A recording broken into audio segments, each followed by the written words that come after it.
Le corps retrouvé hier dans la Somme a été identifié, une jeune fille de 18 ans qui connaissait bien la région. 160 gendarmes mènent l'enquête sur cette troisième mort suspecte depuis le début de l'année. Principe de précaution en Israël, craignant une attaque irakienne, les autorités lancent une vaste campagne de vaccination contre la variole. Tolérance zéro dans les bus de ramassage scolaire, le département de Lyon met en place un code de bonne conduite pour les élèves. Samedi rouge sur les routes de France à l'occasion des grands retours. Visite côté coulisses du péage de Saint-Arnoux près de Paris, l'un des plus grands d'Europe.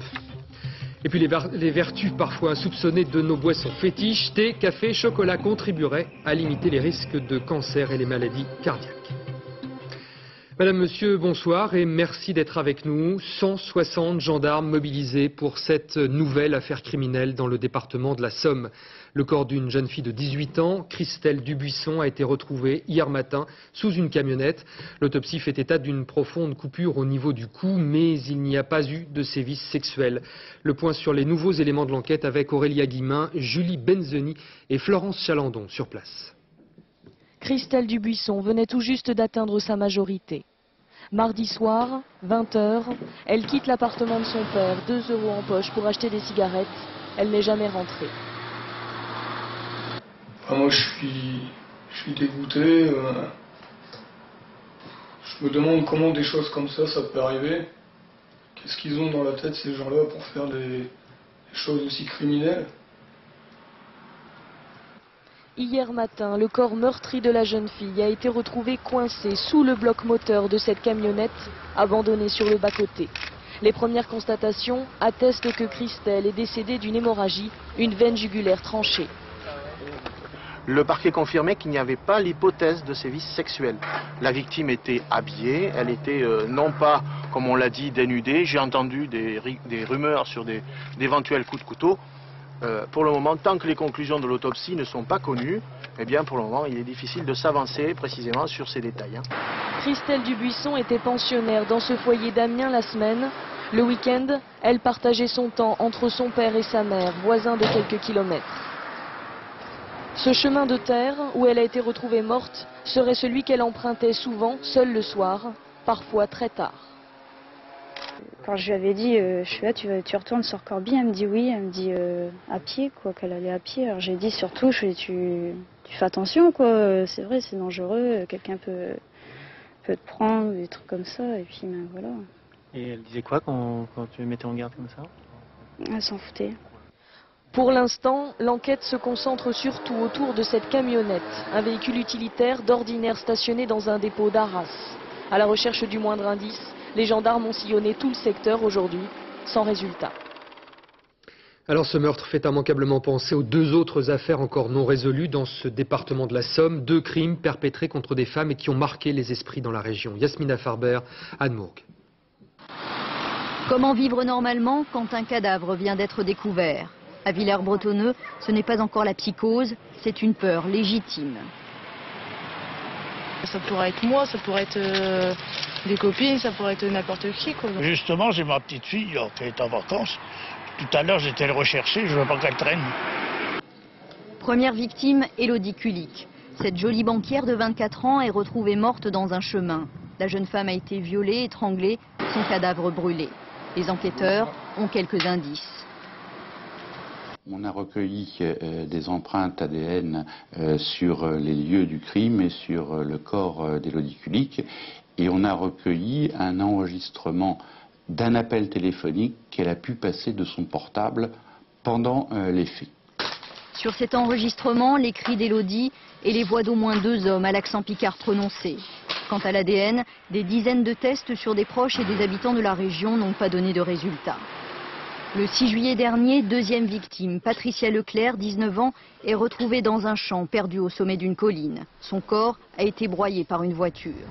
3 victimes près de la Nationale 29, dans un périmètre de 30 km, hasard ou meurtre en série. On peut difficilement imaginer que dans un secteur a priori aussi calme que celui de Péronne, il y ait 3 bandes de meurtriers aussi sauvages que cela. Les gendarmes de Péronne sont chargés des 2 premières enquêtes, mais la procédure qui concerne le nouveau crime de Villers-Bretonneux est pour l'instant dissociée. Dans un village de l'Oise, près de Beauvais, des difficultés financières ont mené un couple au comble du désespoir. Surendettés, les parents de 5 enfants ont décidé de les empoisonner avant de se tuer. Dans un dernier sursaut, le père, à moitié conscient, a réussi à alerter le SAMU. Aujourd'hui, les enfants sont hospitalisés et les parents écroués. Yvan Martinet et Claire Feinstein. Les volets sont clos, le pavillon banal. C'est là que dimanche dans la nuit, Mathilde, Marine, Thomas, Médéric et Alicia, âgés de 1 à 13 ans, ont été empoisonnés par leurs parents. Le couple leur a injecté de l'insuline avant de s'en administrer. Le père, encore lucide et pris de remords, a finalement alerté le SAMU. Dans le village, tout le monde savait qu'ils aimaient leurs enfants, mais personne ne connaissait leurs problèmes de surendettement. On n'aurait jamais pu imaginer qu'une chose pareille puisse arriver chez eux. Des gens tout à fait normaux, ordinaires. Ces gens n'ont jamais rien demandé à personne. Hein. En mairie, jamais vu ces personnes-là pour venir demander une aide ou autre chose, quoi. Ou même un cahier d'endettement, rien. Ouvrier et aide-soignante, le couple ne s'est livré à personne avant de commettre l'irréparable. Ce soir, un des 5 enfants est entre la vie et la mort, les 4 autres sont hors de danger, les parents ont été écroués. En Grande-Bretagne, la police poursuit ses investigations dans le cadre de l'enquête sur le meurtre de Holly et Jessica. Un pavillon appartenant à la grand-mère de Ian Huntley a été perquisitionné. Et pour ce qui est du meurtrier présumé, Ian Huntley, il a été interné dans un hôpital psychiatrique, un établissement de haute sécurité où il va passer près d'1 mois sous observation. Vincent de Guyenne. Voilà donc l'endroit où sera évalué l'état mental de Ian Huntley. Surveillé 24 heures sur 24, il ne pourra pas feindre la folie, assurent les médecins. Rampton a sa réputation. C'est le plus sûr des hôpitaux psychiatriques britanniques. 1400 personnes y travaillent pour seulement 400 patients. Il faut dire que les 3/4 des malades sont de dangereux criminels. Beverly Halid, par exemple, surnommée l'ange de la mort il y a bientôt 10 ans. Elle a tué 4 enfants et agressé 9 autres. Non, je ne sais pas vraiment ce que je fais ici. On m'a dit que j'avais des troubles de la personnalité. Mais c'est pas mal, on a plus de liberté ici.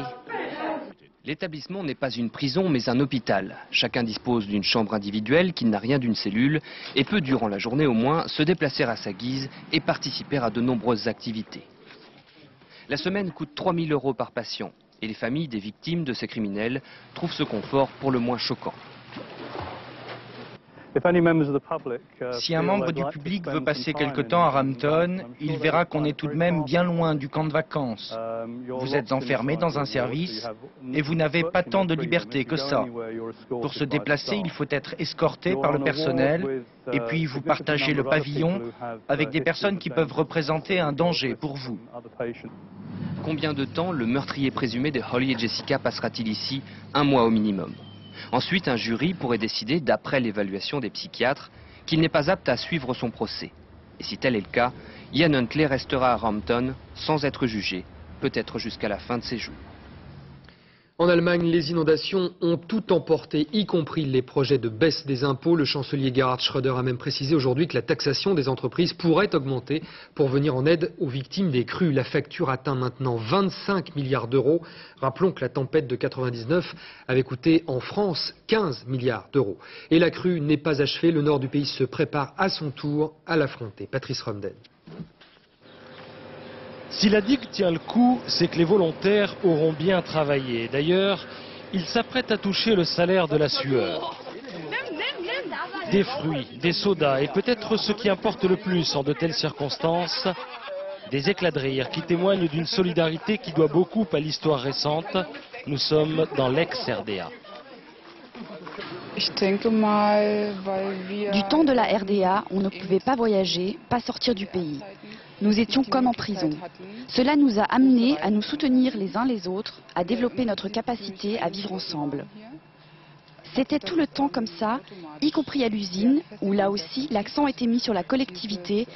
D'ailleurs, on se retrouvait à l'usine pour faire la fête. Elle est là l'usine, sacrifiée sur l'autel des normes européennes de sécurité au lendemain de la réunification. C'est naturellement devant sa carcasse que s'organise la résistance. 3 pelletés pour un sac et une ardeur au travail qui fait dire que l'Elbe en furie charrie aussi des torrents d'émotions dans une Allemagne gangrénée par l'antagonisme Est-Ouest. J'habite près du lac de Constance, donc à l'ouest. Lorsque j'ai vu les images à la télé, j'ai dit j'y vais. Ma fille m'a dit c'est sérieux? Alors je t'accompagne. On était en vacances, on n'avait que ça à faire. Et voilà le travail. Plus de 500 000 sacs de sable répartis dans une ville partiellement désertée. Sans doute contribueront-ils à épargner les petits biens des gens de peu. Fingerweg, Patouche, ironise cette banderole qui s'adresse bien sûr au fleuve. Il paraît que l'humour aide à surmonter les difficultés. Si c'est le cas, les Allemands de l'Est, entre chômage et catastrophes naturelles, n'ont pas fini de sourire, fût-ce avec tristesse. Ironie de l'histoire, la ville de Dresde, ravagée par la crue de l'Elbe, est jumelée avec Florence, une autre ville historique submergée par les flots. C'était en novembre 1966. À Florence, personne n'a oublié ces heures tragiques quand les eaux boueuses de l'Arno emportèrent tout sur leur passage. Alain de Chalvon et Dominique Merle. En cet été 2002, Florence apparaît dans toute sa splendeur, un peu alanguie par la chaleur sur les berges de l'Arno. Splendide, avec ses églises chargées de trésors artistiques. Et pourtant Florence revient de loin. C'était il y a 35 ans. Dans la nuit du 3 au 4 novembre 1966, un torrent d'eau chargé de boue déborde du lit de l'Arno, envahit la ville avec une violence inouïe, emportant 17 personnes. Certains quartiers, ici Santa Croce, se retrouvent sous 6 mètres d'eau. La ville semble touchée à mort. C'était compté sans les Florentins. Plutôt que de pleurer, la première chose qu'on a faite, c'est se retrousser les manches au milieu de la boue. Chacun a donné un coup de main à l'autre. C'était compté aussi sans la réaction internationale. Devant ces images diffusées dans le monde entier, des centaines, des milliers de volontaires accourent vers Florence. On les appellera les anges de la boue. Voir ces jeunes, cheveux longs, sac à dos, venir spontanément se mettre à disposition, travailler sans relâche, c'était extraordinaire. Surtout que rien n'avait été prévu pour les loger, les nourrir, ni même pour qu'ils puissent se laver. C'est ainsi qu'une chaîne de centaines de ces volontaires a sauvé l'essentiel des manuscrits uniques de la Bibliothèque nationale.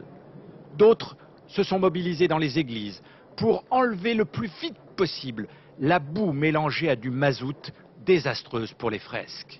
Effectivement, ces anges de la boue ont sauvé Florence. 1 mois et demi après l'inondation, pour Noël, la ville avait retrouvé un aspect presque normal. Les Florentins, qui ont élevé ce monument en leur mémoire, ne les oublieront jamais.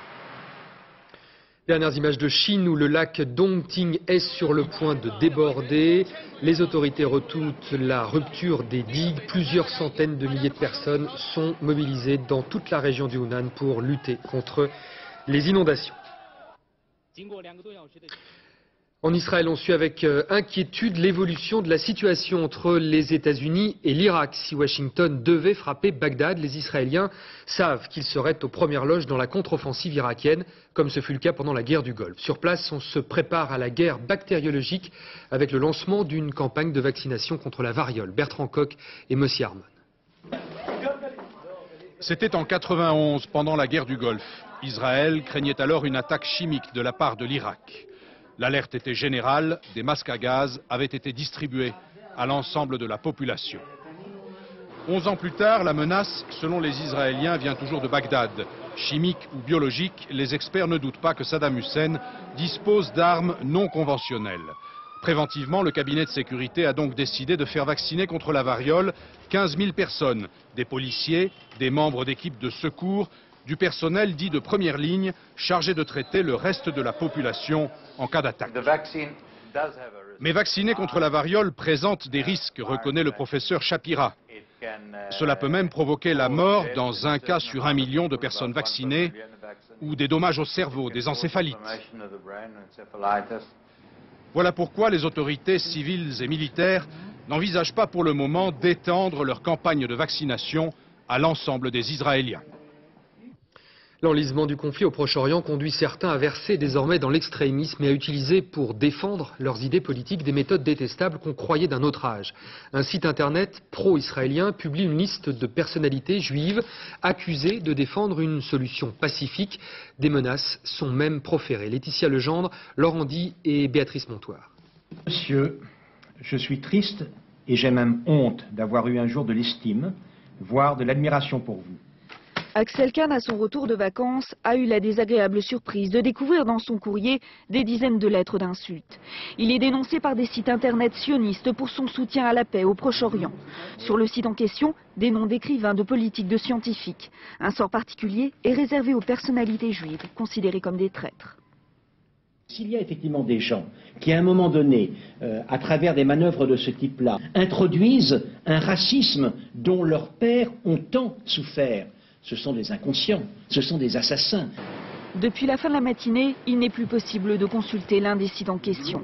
Il appelle selon Le Monde à boycotter toutes les vermines anti-juives. Pour les traîtres, un crachat ou même un bon coup de batte de baseball. Face à cet appel que certains dénoncent comme un lynchage, le MRAP a déposé plainte contre les auteurs du site hébergé au Panama. C'est extrêmement grave au plan du racisme parce qu'on touche aux méthodes fascisantes, on touche à l'extrême droite dans sa nature la plus raciste, la plus violente. Si certains sites ne sont plus accessibles aujourd'hui, d'autres sont toujours en fonctionnement, qui assimilent, je cite, les Palestiniens à des déchets. Des sites hébergés à l'étranger qui échappent à la législation française antiraciste. Dans l'île de Jolo, aux Philippines, 2 otages ont été décapités. Ils faisaient partie d'un groupe de 6 chrétiens philippins enlevés par des rebelles du groupe islamiste Abu Sayyaf. En France, séance de dégustation un peu musclée pour les viticulteurs du Languedoc-Roussillon. 200 d'entre eux ont bloqué à Béziers une centrale d'achat de Leader Price pour contrôler la qualité des vins. Ils ont détruit quelques caisses de vin grec et dénoncent la baisse des prix pratiqués à l'achat par les grandes surfaces. Une voiture de gendarmerie a été renversée en fin d'après-midi. La crise mondiale des télécoms frappe aussi la Seine-Maritime. À Deville-les-Rouen, Via System France, filiale d'un groupe américain de téléphonie mobile, pourrait mettre la clé sous la porte. 413 employés sont concernés et ils manifestaient aujourd'hui. Séverine Lebrun et Frédéric Beaune. Au revoir. Ce matin, le représentant américain du groupe Via System s'est fait très discret. Car il y a 2 jours, le couperet est tombé. La direction annonçait la probable fermeture de ce site spécialisé dans la téléphonie hertzienne. 413 personnes seraient alors sur le carreau dans une région déjà sinistrée. Qu'est-ce que vous voulez? On est impuissants là-dessus maintenant. Il faut se battre et puis voilà, c'est tout. On est désolé, on est écœuré, quoi. On est surtout écœuré. Donc nous, on se bat au moins à avoir une indemnité correcte puisqu'on doit nous mettre dehors. Qui tiennent compte quand même de l'ancienneté. Moi j'ai 32 ans de maison, il n'y a pas de raison qu'on parte avec rien du tout. Sandrine et Sébastien ont tous deux été embauchés par l'entreprise il y a 2 ans. Ils viennent d'avoir un petit Lucas et pour eux, l'avenir s'est tout à coup obscurci. On s'inquiète sur notre avenir parce que bon, comme on n'a pas 2 ans d'ancienneté, selon la convention collective, si la société est fermée, on aurait 0 francs en prime de licenciement, tous les 2. Donc on s'inquiète étant donné qu'il bon, n'y a pas beaucoup de travail en ce moment, surtout dans l'électronique. On se demande ce qu'on va devenir après. Alors il faut se battre. Tous ont espoir de trouver un repreneur pour maintenir une activité partielle sur le site. À force de négociations, les syndicats espèrent faire flancher la direction américaine.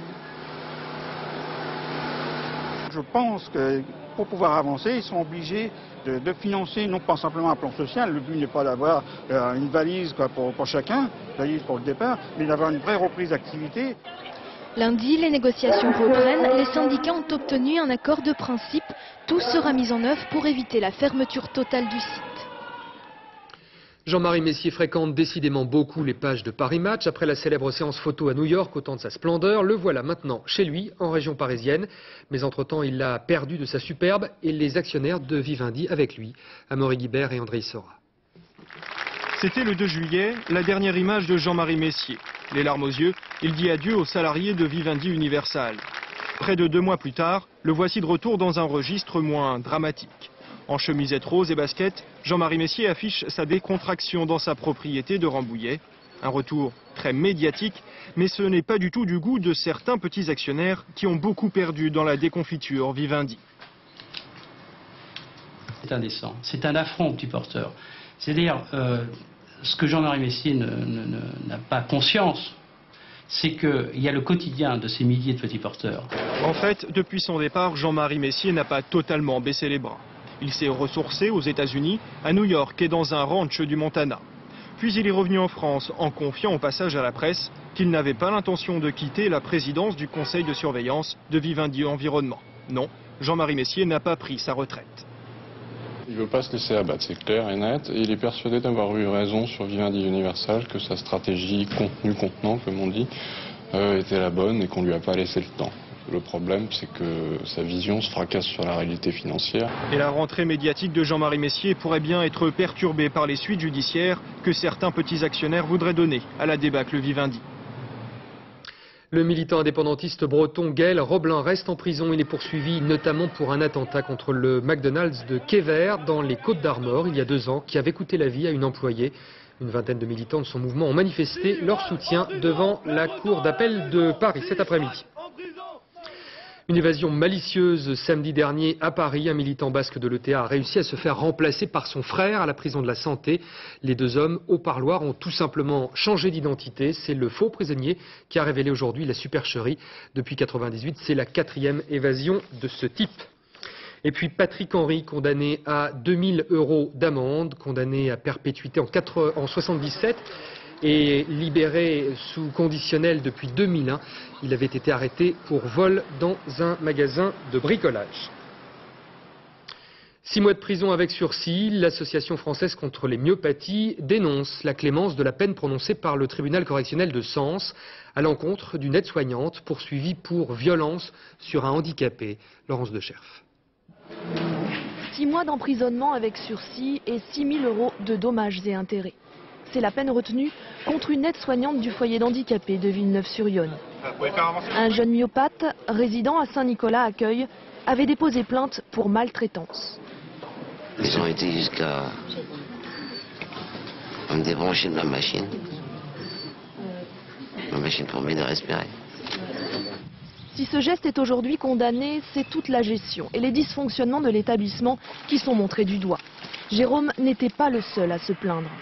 Un rapport de la DAS dénonçait déjà en novembre dernier des manquements graves au respect des droits et de la dignité des résidents. En investissant les locaux avec la presse au mois de mai, l'Association française des myopathes a obtenu une mission d'inspection et la nomination d'un administrateur provisoire. L'association trouve aujourd'hui cette peine trop légère. 6 mois de prison avec sursis, quand on connaît la gravité d'un geste qui peut entraîner le décès d'une personne très lourdement dépendante, c'est bien peu de choses. La FM a également porté plainte, mais cette fois contre l'association gestionnaire du foyer. La misère jusque dans la tombe, c'est l'histoire incroyable de cet homme condamné à creuser lui-même la fosse destinée à accueillir le cercueil de son épouse. Il n'a pas assez d'argent pour payer l'enterrement. L'histoire se passe en France, aujourd'hui, à Douville-sur-Andelle, dans le département de l'Eure. Commentaire Éléonore Gay. Devenir le fossoyeur de sa propre compagne. C'était le seul moyen pour cet homme de payer sa dette aux services sociaux qui lui ont avancé l'argent de l'inhumation. Je n'ai pas les moyens de le verser 15 000 francs. Je peux pas. On m'a proposé éventuellement pour amortir un peu le prix de le faire moi-même. La pauvreté a conduit Pierre à creuser la tombe de son ami, décédé samedi dernier. Dans le petit cimetière, des témoins ne l'ont pas toléré. C'est inhumain de faire une chose pareille. Attendez, il est déjà dans la peine et puis on lui laisse creuser le trou de sa femme. Attendez, vous avez vu ça? La loi est pourtant claire. Pour une personne sans ressources, la commune doit prendre en charge les frais liés à l'inhumation. Monsieur Collier étant par habitude un assisté, je lui ai demandé, puisque financièrement il ne pouvait pas participer, qu'il fasse un geste. Ce soir, la situation de Pierre n'avait toujours pas ému la mairie, mais le conseil général qui a décidé de lui accorder une aide d'urgence. Sa belle famille réglera les obsèques. La police a enfin retrouvé les diamants de Roissy. Des joyaux volés début août sur l'aéroport ont été récupérés en banlieue parisienne dans une cave d'immeuble à Montrouge. Les deux principaux suspects ont été arrêtés, un employé d'une société de fret sur l'aéroport et un de ses amis à qui il avait confié les bijoux avec pour mission de les cacher. Le diamantaire d'Anvers en Belgique va donc récupérer sa cargaison égarée estimée à 3 millions d'euros. En Alsace, démantèlement à Moutzik dans le Bas-Rhin d'un atelier clandestin de fabrication de munitions qui aurait pu alimenter des groupuscules d'extrême droite. 16 000 cartouches saisies ainsi qu'une vingtaine d'armes et de la documentation néo-nazie. Un couple a été mis en examen. À quelques jours de la rentrée scolaire, le Conseil général de Lyon prend le taureau par les cornes. Tolérance zéro dans les bus de ramassage scolaire du département. Un service gratuit, de la maternelle à la terminale, mais un code de bonne conduite à respecter scrupuleusement. Grégoire Tournon, Jean-Paul Chaussé. Les cars de ramassage scolaire sont encore vides. Plus que quelques jours de répit pour les chauffeurs avant la rentrée des classes. Depuis 15 ans, Michel transporte des enfants dans Lyon, des jeunes souvent turbulents. Un élève qui chahute dans le car et on lui demande de s'asseoir, il se promène dans le car, il ne veut pas, puis il finit par nous insulter. Pour mettre un terme à ces incidents, le Conseil général de Lyon a édité un code de bonne conduite. Un document que doivent signer enfants et parents, 15 articles qui dressent la liste de ce qu'il ne faut pas faire. Si le jeune refuse de présenter sa carte au chauffeur, il reçoit un avertissement. En cas d'insulte ou d'agression physique, il est exclu 8 jours de son établissement et définitivement si les violences sont plus graves. Moi je m'engage, mais il y en a qui ne sont pas au collège, donc ils vont quand même détériorer les bus, qui sont au collège mais qui n'auront pas signé ça. Il y en a qu'on voit avec les cutters qui écrivent sur les sièges aussi avec les stylos. Et là, ils ont un peu plus peur des sanctions? Là, ils auront peur des sanctions, oui. Même si Lyon n'a pas des chiffres de délinquance aussi alarmants que certaines banlieues de Paris, les incivilités sont devenues courantes. Ce code de bonne conduite est aussi là pour éduquer. Je pense que c'est un document en fait qui permettra à tout le monde de se sentir concerné. L'objectif est donc de responsabiliser les professionnels du transport et les jeunes usagers et surtout de permettre à tout le monde de voyager en toute sécurité. Les baisses d'impôts en question, réponse d'Édouard Balladur à Pierre Méhaignerie. Pour l'ancien Premier ministre, il ne faut pas interrompre le mouvement engagé de baisse des impôts, comme le suggérait hier le président de la Commission des Finances à l'Assemblée nationale. Nous nous sommes engagés à les réduire, explique M. Balladur. Nous devons continuer à un rythme qu'il convient d'apprécier année après année. Fin de citation. Collision frontale entre deux voitures dans le tunnel de Foix, un ouvrage qui permet de contourner le chef-lieu du département de l'Ariège sur la route de l'Espagne et d'Andorre. Une personne a été tuée et 2 autres blessés. La circulation a été interrompue dans les 2 sens pendant 4 heures. Il faut bien s'y résigner, les vacances touchent à leur fin. Vendredi sur les routes, Bison Futé affiche l'orange en Rhône-Alpes et dans le sud-est. Samedi c'est rouge dans le sens des retours et de nouveau orange dimanche. Et les difficultés se concentrent souvent, vous l'avez expérimenté, autour des péages. Moins on y passe de temps, mieux on se porte. Et pourtant nous allons nous y attarder ce soir. Visite guidée du péage de Saint-Arnoux dans les Yvelines sur l'autoroute A10. Les coulisses de l'une des plus grandes barrières de péage d'Europe. Julien Bachellery et Gilles Jacquet. Derrière un simple bonjour, on n'imagine pas tout ce qui peut se cacher. Le péage de Saint-Arnoux sur l'autoroute A10, c'est un des plus grands d'Europe. 140 mètres de long, 44 voies, on pourrait presque y poser un avion. 300 personnes s'y relaient jour et nuit, 7 jours sur 7. Derrière cette porte, un tunnel de service de 200 mètres, très sécurisé. Les receveurs l'utilisent pour rejoindre leur cabine. L'argent du péage suit le chemin inverse, empruntant les tuyaux d'un système pneumatique. Plus de 500 000 € transitent chaque jour à destination d'une chambre forte. Un coffre bien gardé dont nous ne verrons d'ailleurs que ces images de vidéosurveillance. Il faut savoir qu'on a un système qui est entièrement sécurisé. On a des boutons d'alerte en cas d'agression extérieure. On bloque toutes les portes qui sont blindées. Donc là, l'agression est quasiment impossible. Mais si la sécurité est le maître mot ici, elle ne concerne pas que l'argent, elle concerne surtout les automobilistes. On prévoit le trafic 6 mois à l'avance, mais la technologie côtoie parfois le système D. Avec un simple calque, on vérifie les projections en direct. Chaque centimètre sur l'écran correspond à un temps d'attente au péage. Au PC de Saint-Arnoux, on surveille aussi les alertes météo et on centralise toutes les informations du réseau, parmi elles les accidents. Donc si ça bouchonne, on prend une sortie conseillée. Mais pour l'instant, on fait rien, on attend de voir. Sur l'accident en fait sur A10, ils vont faire venir l'hélicoptère pour évacuer un blessé. Donc ils vont couper, il n'y a qu'une voie qui est coupée à la circulation pour l'instant sur 3, donc la circulation passe bien. Mais quand l'hélicoptère sera là, ils vont devoir faire une deuxième coupure de voie, donc 2 voies coupées sur 3. Restez prudents si vous êtes sur l'autoroute A10. Et c'est la radio qui finit le travail en informant les conducteurs.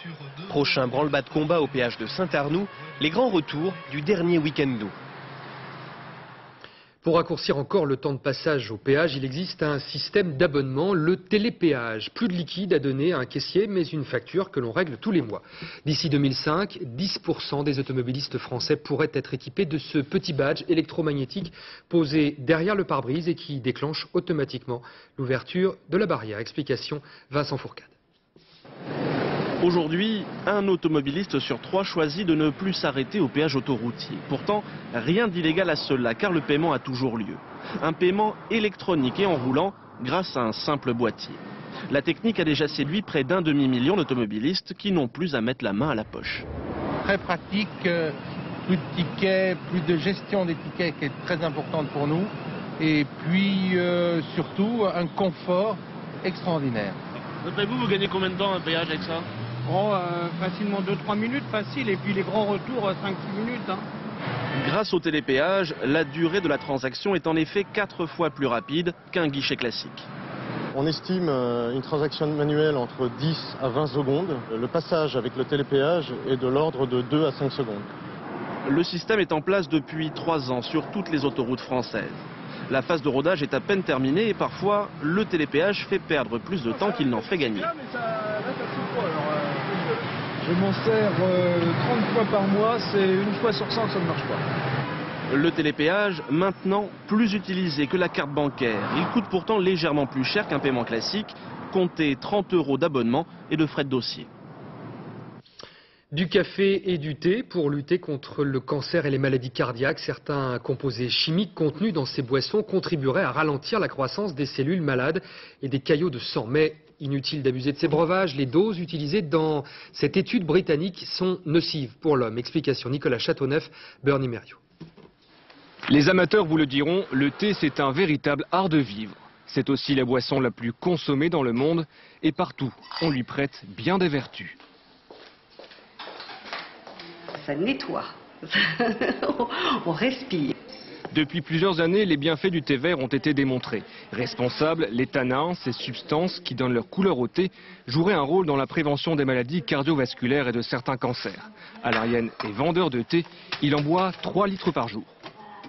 On fait pratiquement office d'un petit peu de pharmacie, puisque les gens viennent nous voir en disant mon médecin me préconise maintenant de boire du thé vert, donc le thé vert très très important. D'autres qui vont nous dire bon, j'ai un peu de cholestérol, est-ce que vous avez du thé qui pourrait éliminer ceci? Aujourd'hui, c'est en Angleterre, pays où le thé a rang d'institution, que les chercheurs ont fait une découverte importante. L'objet de leur recherche, la caféine, présente également dans le thé et le chocolat, et dont les propriétés seraient surprenantes. Des médicaments dérivés de la caféine pourraient ralentir la prolifération des cellules cancéreuses et renforcer l'effet de la chimiothérapie. Pour les maladies cardiovasculaires, ces produits pourraient empêcher la formation de caillots dans les artères. Mais attention, pour obtenir de tels effets, il faudrait boire d'énormes quantités de thé ou de café, avec tous les dangers que cela comporte. Mieux vaut donc attendre les médicaments et prendre le temps de savourer un petit thé. En Bretagne, c'est un fléau. La vase envahit l'estuaire de la Vilaine au point de pouvoir traverser à certains endroits le fleuve à pied. C'est la construction d'un barrage il y a 30 ans qui a transformé l'écosystème. Le tourisme et l'économie de la région sont touchés de plein fouet. Gabriel Camilla avec Jacques Deveau. Ils l'ont fait. Traverser à pied l'embouchure de la Vilaine. L'exploit sportif est secondaire. Le but était de mettre en exergue l'envasement du fleuve côtier. On estime qu'en 30 ans, 20 millions de mètres cubes de vase se sont déposés dans l'estuaire. À certains endroits, l'épaisseur de vase est de 7 mètres. À l'estuaire, il n'y a absolument plus de chenal. Le fond est plat, à quelques centimètres près. Quand on a fait la traversée l'autre jour, entre les bords et le milieu, il y avait une différence de quoi, 20 cm, pas plus. 20 à 30 cm. C'est au port de Tréguier à Pénétin que l'envasement est le plus spectaculaire. Les viticulteurs sont les premiers touchés. Impossible de décharger les chalands avant la pleine mer. Et puis, il faut sans cesse repousser vers le large les parcs envahis par la vase. Il y a, je sais pas, 30 ou 40% des parcs de Vilaine qui ont été abandonnés pour essayer de retrouver des secteurs à l'extérieur de la Vilaine qui sont moins touchés par l'envasement. Et donc il y a été une perte puisque la production de la Vilaine a chuté de 80% en 20 ans, quoi. Le coupable, le voilà, le barrage d'Arzal, construit il y a 30 ans. Son rôle est de protéger la vallée de la Vilaine des inondations en retenant la marée. Mais en freinant le courant de la rivière, les sédiments ne sont plus expulsés. Il est venu donc accélérer ce phénomène d'envasement et on a gagné sans doute plusieurs milliers d'années sur l'échelle géologique en termes de remontée de la vase. La réponse au problème ne sera pas globale. Il s'agira d'intervenir sur les sites importants et d'en effacer régulièrement l'envasement. Reste à retenir les sites et financer les travaux.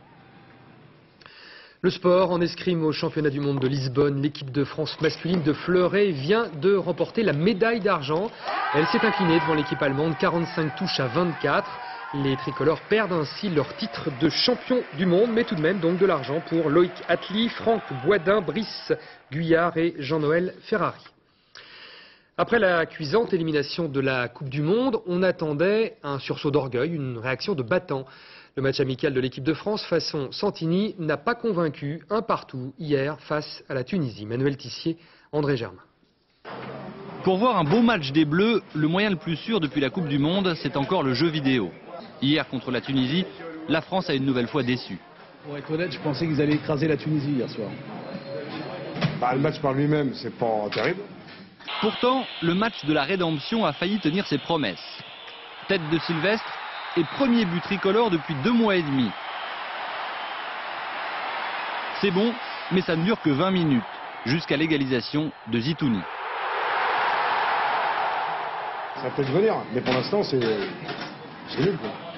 Seul Thierry Henry sur coup franc crée le danger sur le but tunisien. Pour sa première sortie, Jacques Santini et les supporters doivent trouver le temps long. Mais c'est pas ça qui est ça, quoi. Les ex-champions du monde passent même tout près d'une nouvelle défaite après une dernière flèche tunisienne. Décidément, les Bleus n'ont pas retrouvé la forme. Il fallait pas s'attendre à ce qu'on gagne 4-0 ce soir. Bon, je crois que ça s'effectuera petit à petit. Le plus important, c'est d'être bien préparé physiquement et mentalement pour le match de Chypre. Pour le match contre Chypre en éliminatoire de l'Euro 2004, il faudra effectivement que tout cela vole un peu plus haut. Musique pour refermer ce journal avec une découverte. Catherine Williams va sortir dans quelques jours un nouvel album, le 3e de sa jeune carrière. Les critiques avaient salué son disque précédent, le classant parmi les meilleures productions de ces 5 dernières années. Olivier Lenouza et Édouard Perrin sont allés la rencontrer chez elle, en Angleterre, à Newcastle. Elle vit à Newcastle, loin de Londres, à 1000 lieues du show business. À l'heure des produits formatés, des chanteuses siliconées, à l'ère du tout électronique, Catherine Williams semble surgir d'une époque révolue.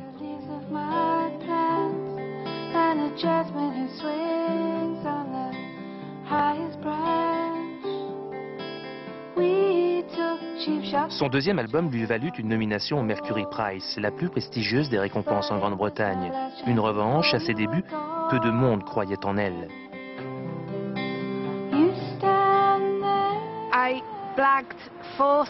J'ai enregistré 4 chansons dans un studio avec une petite compagnie et puis pendant la nuit j'ai enregistré les autres musiques de l'album. 2 demi-journées de travail, cela m'a coûté 80 livres. 80 livres, environ 150 €, mise minime pour décrocher la super cagnotte, la signature dans une maison de disques.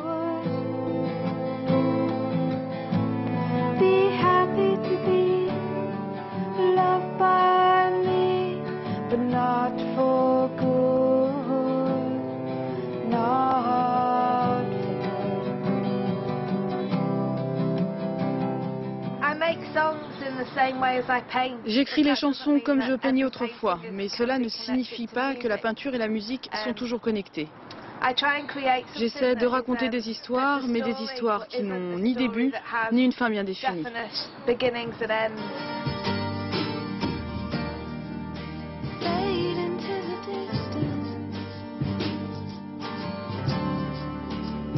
Les mélodies de ces chansons s'inscrivent dans la pure tradition folk.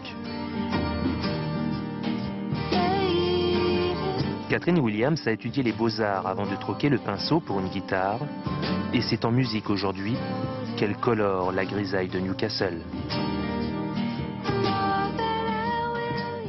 Voilà, c'est la fin de ce journal. À suivre la météo, Isabelle Martinet. Le point route, Valérie Maurice. Minute 35, le dernier journal Eve Mété. À 13h, Daniel Bilalian. 20h, Béatrice Schoenberg. Et nous, on se quitte sur ces images venues d'Iran, du ski à roulettes, pour une très sérieuse compétition internationale. 50 skieurs venus de 10 pays différents. Il faudra les surveiller pour les prochains JO. Merci, bonne soirée. À lundi, 20h.